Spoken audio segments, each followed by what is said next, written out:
శ్రీమాత్రే నమ. జయ గురు దత్తాత్రేయ నమ. ఈ వీడియోలో మనం వృశ్చిక రాశి వారికి ఫిబ్రవరి 23 నుంచి మార్చి 1వ తారీఖు మధ్యలో జరగబోయే వార ఫలాలు పరిశీలిద్దాం. మరి వృశ్చిక రాశి వారికి ఈ వారంలో ఒక 3 గ్రహాలు చతుర్థ స్థానంలో సంచరిస్తున్నాయి. ముఖ్యంగా అష్టమ లాభాధిపతి అలాగే రాజ్యాధిపతి కలిపి ఒక బుధాదిత్య యోగం లాంటిది చతుర్థంలో ఏర్పడటం, అక్కడ ఉన్నటువంటి శనిగ్రహంతో కలవడం వల్ల ఇది విద్యార్థులకి చాలా వరకు ఏదైనా హాస్టల్లోకి మారడం కానీ విద్య నిమిత్తం వేరే ప్రాంతంలోకి మారడానికి అవకాశం ఏర్పడుతుంది. ఇక పెద్దవాళ్ళకి ఏంటంటే మీరు ఏదైనా ఒక కొత్త వ్యాపారాన్ని లేదంటే ఉద్యోగాన్ని వేరే ప్రాంతానికి వెళ్ళి అక్కడ కొత్తగా ప్రారంభించడానికి అనుకూలంగా ఈ గ్రహస్థితి ఏర్పడుతుంది. అలాగే మీరు ప్రస్తుతం ఉన్నటువంటి స్థిరాస్తితో మీకున్నటువంటి ఆస్తితో విక్రయించి వేరే చోట దీనికన్నా ఒక మంచి స్థిరాస్తిని కొనుక్కునే అవకాశం ఉన్నది. అంటే దీన్ని బట్టి మనకి ఏంటంటే విద్యార్థులకైతే ఈ స్కూల్లో కాలేజీగా మారడం, పెద్దవాళ్ళకైతే ఉద్యోగం మారడం కానీ గ్రామం మారడం కానీ జరిగే అవకాశం ఉంది.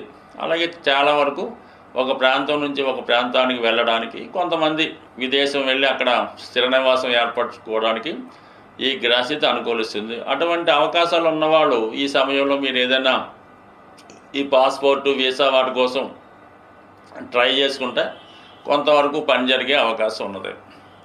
ఇక శుక్రుడు 5వ స్థానంలో సంచరిస్తూ రాహుగ్రహంతో కలిసి ఉన్నాడు. అంటే జాతకుడు ఏదైనా కళారంగంలో కానీ టీవీ మీడియా సినిమా రంగంలో ఉంటే వాళ్ళకి మంచి గుర్తింపు రావడం జరుగుతూ ఉంటుంది. అలాగే ఏదైనా కొత్త అవకాశాలు రావడం జరిగే అవకాశం ఉంది. కొంతవరకు మీరు ఎంటర్టైన్మెంటు, ఈ స్పెక్యులేషను, షేర్ మార్కెట్టు, జోదం వాటికి అట్రాక్ట్ అయ్యి కొంత ధనాన్ని పోగొట్టుకోవడం జరిగే అవకాశం ఉంది.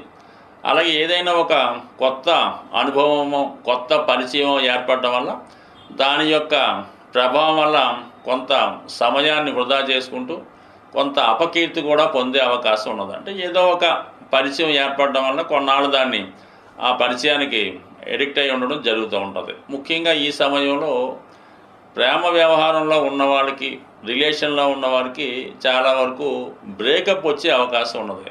కొత్త వాళ్ళు రావడం వల్ల పాత వాళ్ళకి బ్రేకప్ చెప్పడం కానీ, లేదంటే ఆల్రెడీ ఈ ప్రేమికుల మధ్య వేరే వాళ్ళు ఎంటర్ అవ్వడం వల్ల వాళ్ళ మధ్యలో దూరడం వల్ల వారికి విభేదాలు లాంటివి కూడా వచ్చే అవకాశం ఉన్నది. ఇక్కడ 5, 7 పరివర్తన చెందడం వల్ల అప్పటిదాకా మీరు అనుకున్నటువంటి అమ్మాయి లేదా అబ్బాయితో కాకుండా వేరే పెద్దలు కూర్చున్న పెళ్లి లాంటిది జరిగే అవకాశం ఉంటుంది. బికాజ్ ఎందుకంటే సప్తమంలో ఉన్నటువంటి గురువు ఎటువంటి పాపగ్రహ ప్రమేయం లేకపోవడం వల్ల పెద్దలు కుదిర్చిన సాంప్రదాయ వివాహం జరిగే అవకాశం ఉంది. అంటే ఈరోజు కాకపోయినా అది మే 15 లోపు జరిగే అవకాశం ఉంది. పంచమ స్థానంలో రాహు ఉండడం, రేపొద్దున శని భగవానుడు చేయడం, ఇవన్నీ కూడా ప్రేమ వివాహాలు అనుకున్న వాళ్ళు మాత్రం చాలా కాలం వెయిట్ చేయవలసి ఉంటుంది. సో ఇదొక సూచన. ఇక అష్టమ స్థానంలో ఉన్నటువంటి ఈ కుజుడు వక్రించి ఉండడం వల్ల ఏమవుతుందంటే మరి ఆకస్మికంగా భూములు స్థిరాస్తులు పెరగడం వల్ల దానిపైన ఆదాయం లభించే అవకాశం ఉన్నది.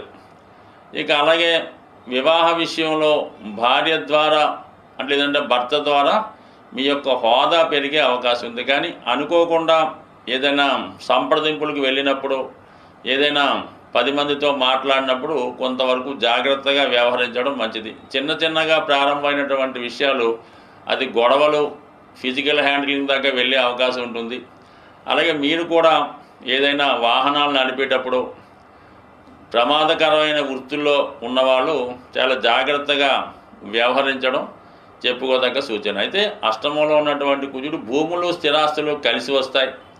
అన్నదమ్ములతో విభేదాలు ఉన్నప్పుడు కూడా అది మీకు లాభసాటిగా జరిగే అవకాశం ఉంది. మరి గురువు రాశిని చూడటం వల్ల, కేతువు ఏకాదశంలో ఉండడం వల్ల పెద్దగా ఎటువంటి ఇబ్బంది వచ్చినా ఏదో ఒక దైవ సహాయంతోనో పెద్దల సహకారంతోనో పూర్వపుణ్యం వల్ల ఆ సమస్య నుంచి ఖచ్చితంగా బయటపడే అవకాశం ఉంది. స్వస్తి. సాధారణంగా మరి ఈ వార ఫలాలు ఫాలో అవుతున్న వారికి గ్రహస్థితి నుంచి గ్రహాల యొక్క శుభ అశుభ ఫలితాల నుంచి మీకు అనుకూలంగా రావడానికి ఈ వారంలో వస్తుంది మహాశివరాత్రి.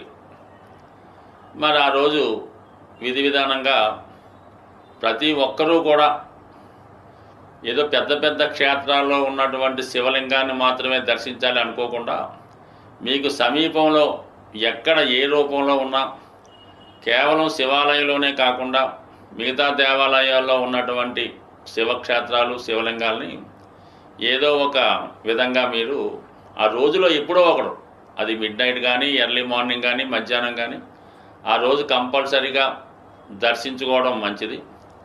మనకి అనుకూలంగా సావకాశంగా ఖాళీ ఉండి అందరూ పూజించుకోవడానికి అనుకూలంగా ఉంటే మీరు మారేడు దళాల్ని ఎన్నో కొన్ని ఖచ్చితంగా సేకరించి మన స్వామివారి మీద అభిషేకంగా వేయడం వల్ల చాలా గొప్ప ఫలితాన్ని రావడం జరుగుతూ ఉంటుంది. ఇది ముఖ్యంగా చేసుకోవడం మంచిది. ఇంకా అది అనుకూలంగా దొరకని వాళ్ళు ఏదో ఒక ముఖ్యంగా స్వచ్ఛమైనటువంటి నీటితో అభిషేకం చేసినా పర్వాలేదు. ఏదైనా అభిషేకం చేసినప్పుడు కామన్గా ఈ ప్లాస్టిక్ కవర్లు అలా కాకుండా చక్కగా ఒక మంచి పాత్రలో మనం ఏదైతే అభిషేకం చేస్తామో ఆ ద్రవ్యాన్ని నింపి దానితో అభిషేకం చేయడం మంచిది. దాని తర్వాత మీరు ఆ రోజు విధి విధానంగా ఆ రోజంతా జాగరణ ఉన్నవాడు కానీ ఆహార విషయంలో కూడా చాలా సాత్వికంగా ఆహారం తీసుకోవడం వల్ల శివుని యొక్క అనుగ్రహానికి పాల్గొంటారు. అదే రోజు శివరాత్రి రోజు ఒక అద్భుతమైనటువంటి రెమెడీ మనకి ఈ నాడీ గ్రంథాల్లో రాయడం జరిగింది. శివరాత్రి రోజు గోవుకి కూడా మీరు ఏదో విధంగా నమస్కరించి గోవుకి ఆహారంగా ఒక క్యారెట్ కానీ లేదంటే గోధుమలతో తయారు చేయనటువంటి స్వీటు హల్వా కానీ రవ్వ లడ్డు కానీ అంటే డైరెక్ట్గా నానబెట్టిన గోధుమలు కానీ ఆవుకి పెట్టడం వల్ల గోశాలలో ప్రశాంతంగా ఒక 5 నిమిషాలు 10 నిమిషాలు మరి ఈ శివనామ స్మరణ గోశాలలో చేయడం వల్ల అపూర్వమైనటువంటి ధనయోగం జాతకులకి లభించే అవకాశం ఉంది. బట్ ఏదైనా సంవత్సరంలో ఒకరోజు వచ్చే ఈ శివరాత్రి రోజు మీరు విధి విధానంగా చక్కగా నియమంగా పవిత్రంగా శివుని ఆరాధన చేయడం వల్ల శివనామ స్మరణ చేయడం వల్ల అవకాశం ఉంటే వృద్ధులకి పేదవారికి ఏదో విధంగా సహాయం చేయడం కానీ మరి ఏదైనా బాగా నడవలేని స్థితిలో ఇబ్బందుల్లో ఉన్న వాళ్ళకి